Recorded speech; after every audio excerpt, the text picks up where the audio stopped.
있겠지만요. 지금 우선 이 정치 지도자, 야당 정치 지도자가 단식한다는 것은 굉장히 중대한 사건입니다. 이건 정치적 소통, 정치적 협의가 막혔다는 이야기거든요. 사실은 그렇게까지 비유하기는 어렵겠습니다만 YSDJ 때 보면 YS 때는 군사 독재 아래에서 정말 정치적 자유가 없었지 않습니까? 그 정치적 자유를 찾기 위해서 저항하는 것이 단식이었죠. DJ도 그랬습니다. 자, 그러면은 황교안 당대표도 야당의 제1야당의 대표인데도 불구하고 청와대와의 면담도 거부당하고 좀 밑들어 주지 않았습니다. 여당과의 대화도 되지 않고요. 여당은 지금 오로지 밀어붙이고 있습니다. 공수처법. 왜 지금 갑자기 공수처법을 합니까? 그리고 또 지금 이 사실은 민주당 내에서도 지금 연동형 비례대표제에 대해서는 반대가 많습니다, 사실. 그런데 지금 정의당하고 일부 소수야당들이 지금 그 연동형 비례대표제를 걸어서 공수처를 지금 해준다고 하니까 지금 공수처 맞물려 가면서 이게 정치적으로 이루어지고 있는 거거든요.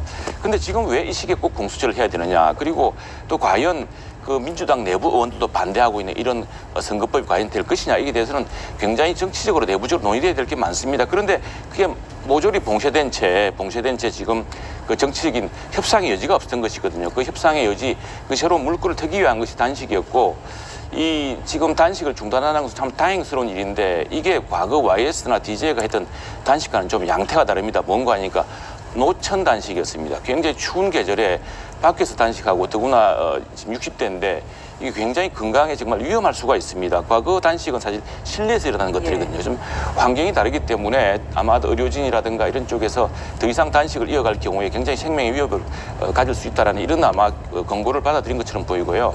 어쨌거나 이로 인해서 야당 지도자의 이 비상한 그 단식을 통해서 다시 대화와 왜 이 시절에 공수처라는 것을 지금 검찰 수사가 이루어지고 있으니까 검찰 수사를 뺏어오기 위해서 공수처를 하자는 거 아니냐 이제 이런 의혹도 있는 것이고 또 지금 검경 수사권을 분리하자면서 왜 공수처는 기소와 수사를 다 독점하는 저 근대 체계 법 체계에 맞지 않은 이런 걸 고집하느냐 이런 이제 야당의 반론이 있지 않습니까? 이런 부분을 보자면은 충분히 대화해야 될 내용이고 또 선거법은 지금까지 여야가 합의하지 않고서 이루어진 적이 없습니다. 그걸 지금 일방적으로 일부 야당과 여당의 정치적 계산에 의해서 추진된다는 거 사실 민주당 내부에서 반발이 많습니다. 이런 선거법에 대해서는. 이제 대화해야 됩니다. 한국당이 이렇게 단식을 중단하는 결정을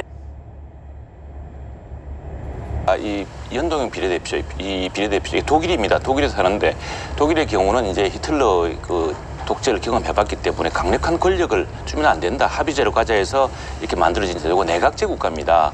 그러니까 이 비례대표, 연동형 비례대표로 가려면은 내각적 요소, 우리처럼 강력한 대통령제에서는 이게 불가능합니다. 왜냐하면 그렇게 되면은 대통령과 의회가 서로 어긋나가지고 정치가 아주 수렁에 빠지는 꼴이 생깁니다. 오히려 내각제를 하고 있는 영국에서는 그냥 소선거구제를 발해버리거든요. 비례대표가 또 없습니다. 그래서 민주주의 각자의 특장이 있기 때문에 중요한데 아마도 지금 여기서는 숫자 250대 50으로 거의 변동 없이 하면서 3석 정도만 줄이면서 아마도 정의당 쪽에서 요구하는 그런 것들은 연동률을 100% 하자 이럴 겁니다. 그렇게 할 경우에는요.